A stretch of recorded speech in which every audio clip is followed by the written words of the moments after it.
Will Toyota step in to end the ridiculous Tundra markups and Tacomas too?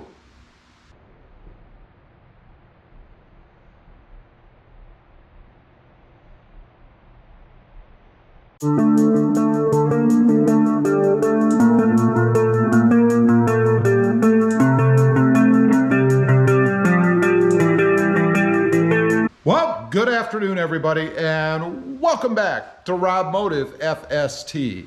Real quick, if you haven't, go ahead and smash that subscribe button and click that notification bell so that you don't miss out on any upcoming videos.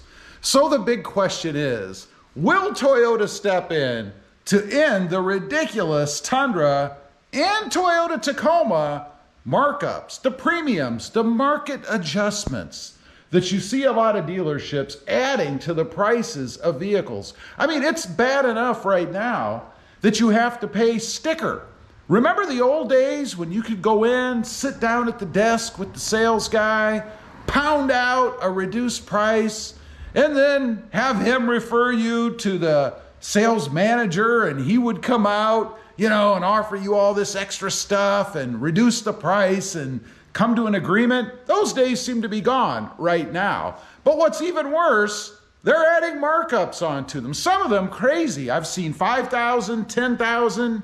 I've seen $20,000 markups, market adjustments on the new Toyota Tundra. So recently there was a story put out about Ford's CEO. He said, "That's enough.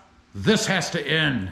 And supposedly he was going to get rid of the price gouging, the markups that the dealership or those at the dealership level were adding to the prices on these trucks. But you got to wonder, what kind of authority does he really have? He's the CEO over Toyota, the manufacturing part of the business. Dealerships are franchises. They're owned by individuals. Those individuals buy these trucks. Now, there's more to it than just this. I'm simplifying it. But dealerships buy these trucks from the manufacturer. They're shipped in, and it's pretty much up to them to do whatever they want to do. They can cut prices and lose money. Don't know why they do that. They can raise prices and make more money if the market will bear. Now, it certainly seems that the market will bear because they're selling these Tundras.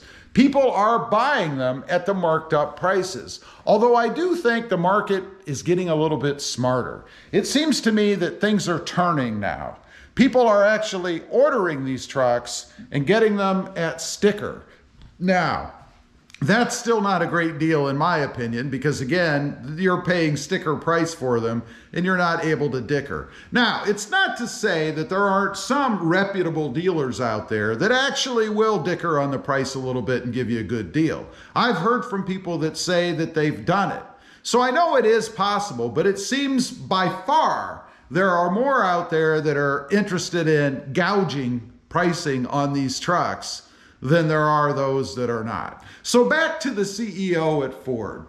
He put out this announcement, and I'm paraphrasing, that he was going to put it into this. It has to stop. It's just not acceptable. But I don't believe he has any authority or power to do that. Now, there are things that Toyota could do. I mean, if they get enough complaints about specific dealerships, they could, of course, limit the number of trucks that they send out. That's assuming that they don't have an agreement with these dealerships to supply certain numbers of trucks.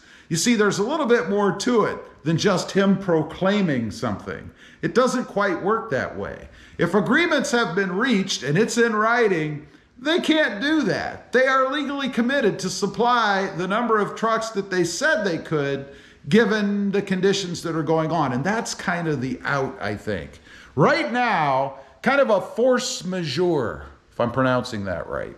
Things are not normal. So it gives the manufacturer a little bit of leeway to kind of work things a little bit to change the level or the number of units, trucks in this case, that are actually going out to the dealerships. They could do that.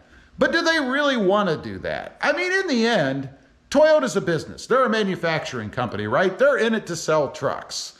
Ultimately, the business animal, the business model itself, It doesn't care about people's feelings or their pocketbooks. The business animal, and I'm talking about business at its core, is in it to make as much money as possible.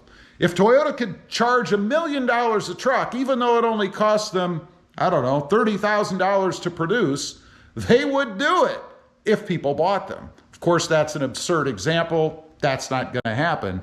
But the business animal would take it if it could get it. So no, I don't really believe that the CEO of Ford or the CEO of Toyota, GM, which by the way, speaking of GM, I have heard that they're trying to do the same thing, that they're trying to throttle that thing that we kind of lack in the Toyota Tacoma. They're trying to throttle this. They're trying to get rid of all of these higher prices and dealer markups. I don't believe it's going to happen because I don't believe the CEOs of the manufacturing companies actually have any real authority over the dealers. They don't have a lot of recourse. Now, that could be changed in the future, of course, when it's time to renegotiate the deals, examine the franchises.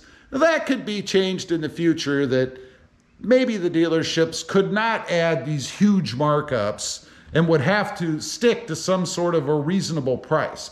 I'm sure there's still going to be room for markups because obviously, as a franchisee, there has to be some flexibility into what they can do with the prices, either up or down, in order to stay in business and move units. You know, there are bigger and smaller franchises out there. Some operate on volume and some operate on price. We have them here where I am.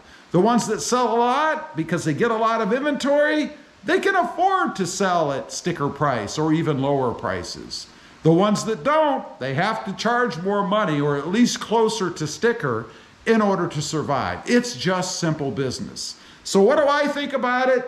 You know, I'm kind of torn. You know, I understand the business end of it. You're going to charge as much as you can, whatever the market is willing to bear. It doesn't mean it's fair. It doesn't mean we like it, but that's just the nature of the business animal itself.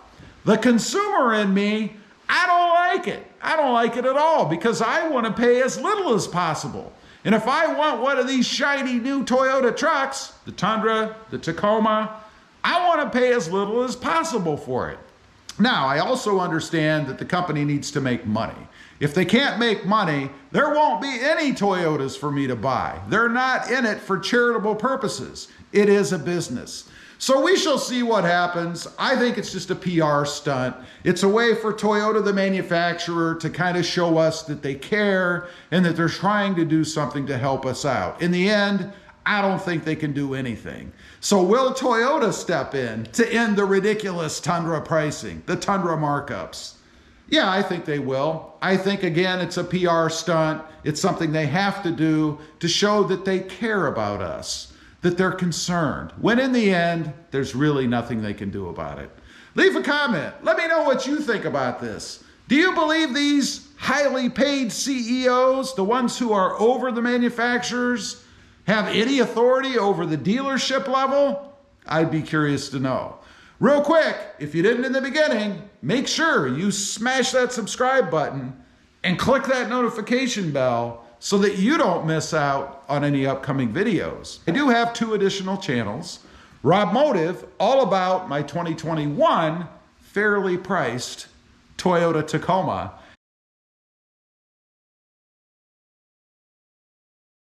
And Rob Motive JT, all about the Jeep Gladiator.